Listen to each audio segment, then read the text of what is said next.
오늘은 이제 날마다 회개하는 삶 중에도 우리가 죄 지은 자를 용서하여 준 것 같이 우리 죄를 용서하여 주옵시고라는 기도의 의미에 대해 살펴보겠습니다. 지난 시간에 우리가 얘기했듯이 인간에게는 몸의 양식만이 아니라 영혼의 양식이 필요하다고 했죠. 땅의 양식만이 아니라 하늘의 양식이 우리 신자들에게는 필요합니다. 몸의 양식과 이 땅의 양식이 밥이라면 우리가 먹는 주식이죠. 이 영혼의 양식, 하늘의 양식은 바로 이 죄의 용서라고 우리가 말할 수도 있습니다. 그래서 오늘은 이제 땅의 양식 밥, 즉 이 밥이라는 것은 일반 은총이죠. 일반 은혜이고 하늘의 양식은 바로 우리 신자들에게 있어서 이제 죄 용서가 하늘의 양식이죠. 이걸 우리는 특별 은혜라고 말할 수 있습니다. 그래서 불신자들은 이 세상에서 밥만 먹어도 살 수 있죠. 하나님 믿지 않는 자들은. 그러나 신자들은 이 밥으로 상징되는 일반 은혜뿐만 아니라 이 죄 용서로 표현되는 뭐가 필요해요? 특별 은혜. 하나님의 특별한 은혜가 우리에게 필요하다는 것입니다. 그래서 특별 은혜란 뭐냐면 하나님이 신자에게 주시는 바로 구원의 은혜가 특별 은혜죠.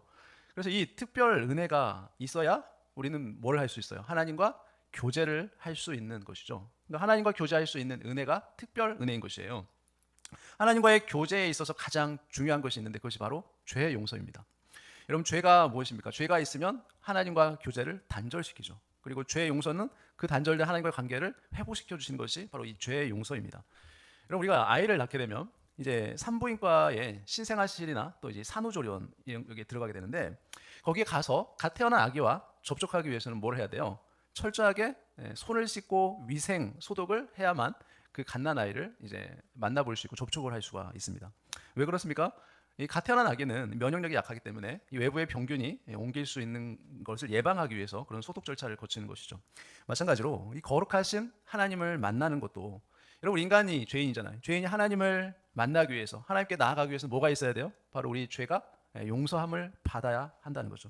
죄의 용서함을 받아야 우리 인간 하나님 만날 수 있습니다. 왜 그러냐면 우리 하나님은 거룩하신 분이기 때문에 그래요. 거룩하신 하나님과 교제하기 위해서는 우리의 죄를 어떻게 돼요? 용서함을 받아야 돼요. 그래서 우리가 기도할 때 우리의 죄를 용서해 주시옵고라고 기도하는 이유가 바로 거기에 있는 거죠. 자, 여기서 우리가 질문이 생길 수 있겠죠. 이미 구원받은 성도들인데 왜 또다시 이렇게 죄의 용서를 받아야 합니까? 라고 질문할 수 있겠죠. 우리는 이 죄 용서를 구하는 기도의 의미를 깨닫기 위해서 먼저 하나님과 성도와의 관계가 어떤 관계인지를 먼저 알아야 되겠죠. 성경은 하나님이 이제 성경이 인간이 하나님과의 관계에 있어서 죄인 아니면 의인이라고 얘기를 해요. 죄인 아니면 의인. 그러니까 아담이 원죄를 범한 이후에 그 이후에 태어난 모든 아담의 후손들은 어떻게 돼요? 태어나면서부터 아담이 지었던 그 원죄를 물려받게 되죠. 그래서 죄인의 신분을 갖게 돼요. 모든 인간은 태어나면서. 즉 예수님 믿고 죄를 용서받기 전에 모든 사람은 신분상 뭐가 되는 거예요? 이제 죄인이 되는 거예요. 그냥 태어나자마자 그냥 그 신분은 죄인이 되는 거예요. 아무런, 그러니까 자기와 의지하고 상관이 없어요. 그러나 예수님의 피로 죄 용서받은 사람은 이제 죄인이 아닌 의인이 됩니다. 그래서 만약에 외국 국적의 사람들이 이제 한국에 귀화를 하게 되면 국적이 한국 국적이 되죠. 한국 사람이 되는 거죠. 마찬가지로 불신자가, 예수님을 믿지 않는 자가 예수님을 믿고 죄 용서함을 받으면 어떻게 돼요? 하나님의 자녀가 되면서 신분과 소속이 바뀌게 되죠. 그런데 이 16세기 종교개혁자, 우리가 잘 아는 루터가 있잖아. 이 루터는 신자를 죄인인 동시에 의인이라고 표현한 적이 있어요. 종교개혁자 루터가. 자, 이것은 신분적으로 볼 때 말이 안 되는 주장이죠. 그렇지 않습니까? 죄인인 동시에 의인이라고 표현하면. 그런데 이 루터, 종교개혁자 루터가 성경의 가장 이런 기본적인 진리를 몰라서 그렇게 표현했을까요? 그건 아니겠죠. 루터는 죄인인 동시에 의인이라는 이 말을 통해서 우리 성도의 현실에 대한 아주 중요한 진리를 우리에게 말하고자 했던 것이죠. 자, 신분적으로는 의인, 그러나 경험적으로는 우리는 죄인이죠. 신자의 신분이 그래요. 자, 성도들이 예수님을 믿는 순간 신분적으로는 의인이 됩니다. 그렇지만 경험적으로는 어때요? 아직은 죄인의 행동을 하는 그런 이중적인 현실을 표현하는 것이 바로 이 의인과 죄인이에요. 죄인인 동시에 의인. 자, 우리는 말과 행동이 상당히 어른스러운 조숙한 아이들을 우리가 종종 뭐라고 얘기해요? 애어른이라고 부르죠. 자, 신분은 분명히 아이인데 행동하는 것은 어른스러운 행동을 할 때 이 말을 우리가 종종 사용하잖아요. 야, 너는 꼭 애어른 같이 행동하는구나, 이렇게 표현하지 않습니까? 자, 구원받은 성도의 신분은 분명히 의인입니다. 그러나 말과 생각과 행동은 죄인일 때가 많다라는 거예요. 저와 여러분 다 그렇지 않습니까? 죄인인 동시에 의인, 의인인 동시에 죄인은, 자, 이런 신자의 신분과 경험의 양면성을 드러내는 말인 거죠. 그래서 이 성도의 이중적 현실을 잘 알기 위해서는, 자, 인간이 죄를 짓고 난 이후에 이 죄라는 것이 인간에게 미친 결과에 대해서 우리가 잘 알아야 되는 것이죠. 자, 첫 번째로 아담이 타락한 이후에 모든 인간은 뭘로 태어납니까? 죄인으로 태어난다는 사실이에요. 자, 이 말은 뭐냐면 죄책을 가지고 태어난다는 뜻이에요. 죄책이란 뭡니까? 죄에 대한 책임이에요. 그러니까 아담이 죄를 지었지만 그 아담이 죄를 짓고 난 다음에 그 죄에 대한 책임을 누가 진다라는 거예요? 아담 이후에 태어난 후손들도 똑같이 다 그 죄책을 갖고 태어난다는 거예요. 그래서 그런 죄의 책임, 죄에 대한 형벌이 뭐예요? 죽음이죠. 그래서 아담 이후의 모든 인류는 다 죽음이라는 것을 맞게 되잖아요. 죽지 않는 사람이 없잖아요. 즉 죄책은 궁극적으로 뭐냐면 영원한 죽음에 떨어지는 것이 죄책의 결과예요. 영원한 지옥에 다 인간은 가게 되죠. 인간은 태어나면서부터 하나님과 원수된 죄인으로서 영원한 지옥에 들어갈 형벌을 받게 됩니다. 모든 인간은 누구도 피할 수가 없어요. 자, 두 번째는 뭐냐면 죄의 종이 된다는 거예요. 자, 동서고금 남녀노소 빈부귀천을 막론하고 모든 인류가 어떻습니까? 죄를 짓는 이유가 바로 여기에 있어요. 다 죄의 종이기 때문에 그래요. 자, 여러분, 종이 주인이 시키는 대로 행동하듯 인간은 어떻습니까? 태어나면서부터 죄의 종이 되어서 태어난다는 거죠. 자, 그리고 세 번째는 뭐냐면 죄를 짓게 되면 우리는 어떻게 돼요? 우리의 지성과 감정, 의지가 다 죄로 오염된다는 겁니다. 여러분, 아담의 타락에 있기 전 인간은 어떤 상태였어요? 하나님을 잘 아는 지성이 있었어요. 타락하기 전에. 그리고 하나님의 그 선하심을 믿고 감사할 줄 아는 감정을 가지고 있었어요. 그리고 하나님의 뜻대로 살겠다고 하는 의지를 가지고 있던 존재였어요. 타락하기 전에 인간이란. 그러나 우리가 그러한 죄가 우리의 전 인격을 다 오염시켰기 때문에 이제 그 이후에 인간은 어떻게 돼요? 자연스럽게 죄의 열매를 맺게 되죠. 자, 그럼 죄인이 구원을 받게 되면 그 다음에 어떻게 될까요?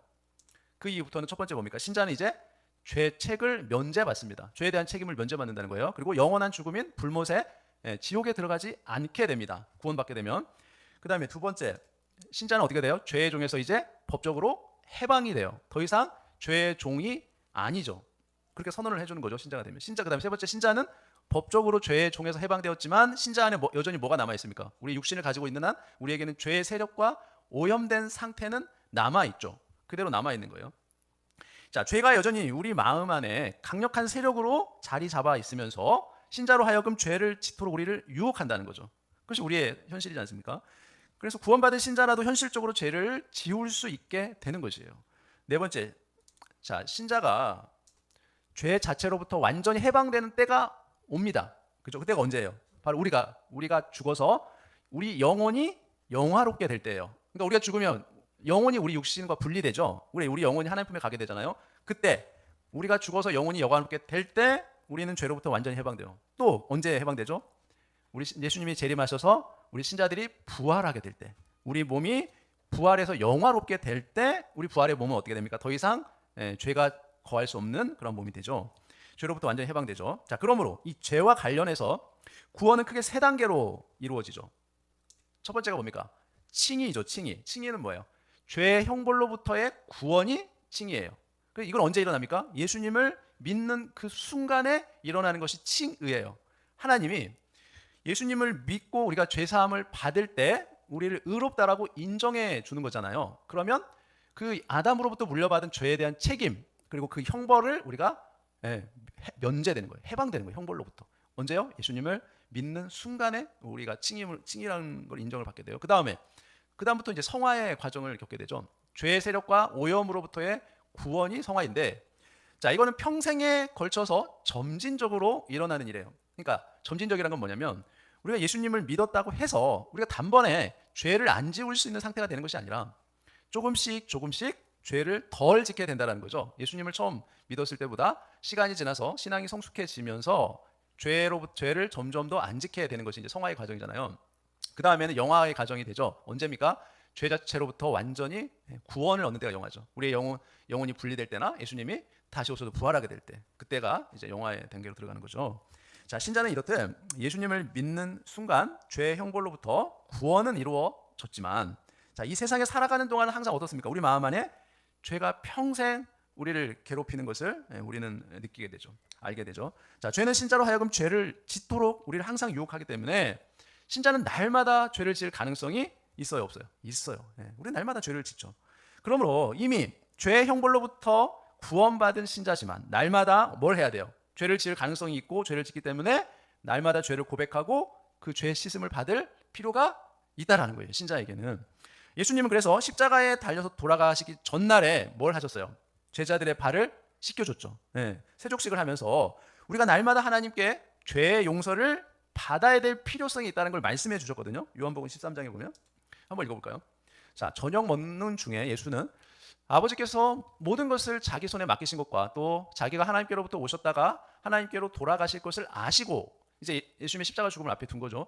자, 저녁 잡수시던 자리에서 일어나 겉옷을 벗고 수건을 가져다가 허리에 두르시고 이에 대야에 물을 떠서 제자들의 발을 씻으시고 그 두르신 수건으로 닦기를 시작하여 자, 시몬 베드로에게 이르되 베드로가 이르되 주여 주께서 내 발을 씻으시나이까 예수께서 대답하여 이르시되 내가 하는 것을 네가 지금은 알지 못하나 이후에는 알리라. 베드로가 이르되 내 발을 절대로 씻지 못하시리니 예수께서 대답하시되 내가 너를 씻어주지 아니하면 내가 나와 상관이 없느니라.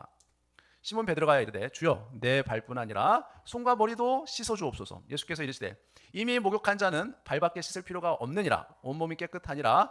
너희가 깨끗하니 다는 아니니라 하시니. 자, 여기 보면은 자, 옛날에 그 당시에 유대인들은 샌달이라는 그런 신발을 신고 다녔죠. 그렇기 때문에 밖에 돌아다니다 보면 발에 먼지가 묻을 수밖에 없었어요. 환경상. 그래서 쉽게 발이 더러워집니다. 그래서 집에서 손님을 맞을 때 어떻게 합니까? 그 집에 있는 종들이 손님의 발을 항상 물로 깨끗이 씻어주는 것이 손님에 대한 예의였어요. 그래서 예수님이 제자들의 발을 씻어주는 것은 마치 예수님이 뭐가 된 거예요? 제자들의 종이 되어서 지금 섬기고 있는 것처럼 제자들의 종 노릇을 하고 있는 거예요. 자, 예수님이 베드로에게 발을 씻어주려고 하자 베드로가 뭐라고 얘기합니까? 주님 제 발을 절대로 씻으시지 못합니다 하면서 이렇게 거부를 하자. 어떻게 해요? 예수님이 베드로야 내가 너를 씻어주지 아니하면 나는 너와 아무런 상관이 없다라고 얘기하자. 그래서 베드로가 다급하게 또 그러죠. 그럼 주님 제 발뿐만 아니라 제 손도 머리도 다 씻어주세요라고 얘기하죠. 자, 그러자 예수님이 또 이미 목욕한 자는 뭘 씻을 필요밖에 없다 그래요. 발밖에 씻을 필요가 없다라고 얘기하시죠. 자, 여러분 이 말씀에서 온 몸을 씻는 것과 그 다음에 발을 씻는 것에 이 대조를 하고 있는 걸 우리가 볼 수 있어요. 이걸 우리가 이제 잘 봐야 되는데 여러분 온 몸을 씻는 것은 뭘 의미할까요? 바로 우리가 예수님을 믿는 순간에 우리의 죄가 용서함을 받는 걸 의미해요. 그러니까 아까 칭의를 얘기했죠. 죄의 형벌로부터 구원을 받는 것을 의미해요. 우리가 온 몸을 씻는 것을 의미하죠. 그러나 발을 씻는 건 뭐예요? 바로 예수님을 믿고 난 다음에 매일매일 우리가 받는 죄의 용서를 의미하죠. 그러니까 우리가 그 당시에는 발을 매일매일 씻어야 되잖아요. 밖에 나갔다가 들어오면 그것처럼 우리가 죄된 육체를 가지고 있으면 죄의 유혹이 항상 있기 때문에 죄를 안 지울 수가 없어요. 말로, 생각으로, 행동으로 항상 죄를 지울 수밖에 없는 연약한 육체를 우리 가지고 있기 때문에 죄를 짓는단 말이에요. 그럴 때마다 어떻게 한다고요? 매일매일 죄의 용서를 하나님 앞에 받아야 된다. 죄의 세력과 오염으로부터 구원을 의미하는 것이 바로 발을 씻는다는 의미죠. 자, 신자들은 이미 온몸을 목욕한 것처럼 죄의 형벌로부터는 벗어났지만 뭐가 남았어요? 죄의 오염으로부터는 벗어나지 못했다는 겁니다. 그래서 사도 요한은 신자들이 날마다 이렇게 발을 씻는 것을 어떻게 말했어요? 요한일서 1장 9절. 우리가 잘 아는 말씀이죠. 자, 만일 우리가 우리 죄를 자백하면 그는 미쁘시고 의로우사 우리 죄를 사하시며 우리를 모든 불의에서 깨끗하게 하실 것이요라고 말씀해요. 자, 그러니까 사실 우리는 매일 우리가 손발을 씻어야 되죠. 그래야 더러운 먼지와 세균이 우리 손발에 묻었을 때 어떻습니까? 그거를 빨리 씻어버릴 수가 있는 거죠. 자, 우리 영혼도 마찬가지죠. 우리가 죄악된 세상을 살아가는 동안 우리는 어떻습니까? 우리는 매일 수시로 생각과 말로 행동으로 죄를 짓습니다. 그렇죠? 죄로 오염이 돼요, 우리가 항상. 그래서 죄로 오염된 상태로는 어떻습니까? 거룩하신 하나님과 친밀한 교제를 나눌 수 없게 돼요. 우리가 죄를 갖고 있으면. 그렇기 때문에 날마다 하나님 앞에 우리가 죄를 회개하고 고백할 필요가 우리에게 있는 것이죠. 그럼으로써 뭘 받아야 돼요? 하나님께 죄의 용서를 받아야 된다는 거죠. 그래서 신자들의 이 거룩함의 높이는 뭐와 비례합니까? 우리가 회개하는 그 회개의 깊이와 비례한다는 거예요. 그래서 회개의 깊이와 넓이, 높이가 더해질수록 뭐가 깊어질까요? 성화의 깊이, 넓이, 높이도 비례해서 더 깊어진다는 거죠. 자, 사실 우리가 하나님과 인격적으로 날마다 이 생생한 사랑과 친교를 누리지 못하며 살지 못하는 이유 뭡니까? 누리며 살지 못하는 이유 뭐예요? 우리가 하나님 앞에 날마다 회개할 만큼 우리가 잘 회개하지 않기 때문에 그래요. 여러분 그렇지 않습니까? 여러분이 기도할 때 여러분이 소원하고 바라는 기도를 많이 하십니까? 아니면 하나님 앞에 여러분이 잘못했던 것들을 뉘우치고 회개하는 기도를 더 많이 하십니까? 여러분이 잘 생각해 보세요. 저나 여러분이나 회개 기도를 많이 해요? 여러분이 바라고 원하는 기도를 많이 해요? 반대잖아요. 하나님 보시기에 우리 속에 회개할 것이 있는데 우리가 회개하지 않으면 어떻게 될까요? 우리는 하나님과 깊은 교제 가운데 들어가기가 어려워지겠죠. 그래서 우리가 주일날 예배하러 모일 때 일주일에 우리가 모여서 또 다 같이 예배 드리잖아요. 그럴 때 우리가 필요한 게 뭐예요? 한 주간 동안 우리가 지었던 죄를 고백하고 회개한 만큼 그것은 뭘 증거해 주는 거예요? 우리가 그동안 일주일 동안 거룩한 삶을 우리가 하나님 앞에 살았구나라는 것을 증거해 주는 거예요. 반증해 주는 것이에요. 반대로 주일날 예배드리러 왔는데 별로 회개할 필요를 느끼지 못해요. 그리고 별로 기도를 했는데 이 죄를 고백할 만큼 죄가 별로 생각나지도 않아요. 자, 그럼 뭐예요? 우리가 하나님과의 교제가 멀어졌다는 거예요. 관계가 멀어졌다는 거예요. 우리 마음이 그만큼 굳어져 있다는 거예요. 그걸 증거하는 거죠. 자, 신자들은 어떻습니까? 신자들의 회개는 예수님을 믿는 순간만이 아니라 매일매일 하나님 앞에 그렇게 회개로 나아가는 거예요. 신자들의 회개는 천국문에 들어갈 때까지 하는 것이 신자들의 회개인 것입니다. 따라서 우리는 이 세상을 살아갈 동안 하나님께 어떻게 해야 돼요? 죄를 용서해달라는 그 기도를 계속적으로 해야 하는 것입니다. 그러므로 날마다 우리가 하나님께 죄를 고백하고 그 하나님께 죄 씻음을 받음으로 하나님과 늘 친밀한 교제 가운데 깊은 교제 가운데 살아가는 저와 여러분 되시기를 예수님의 이름으로 축원합니다.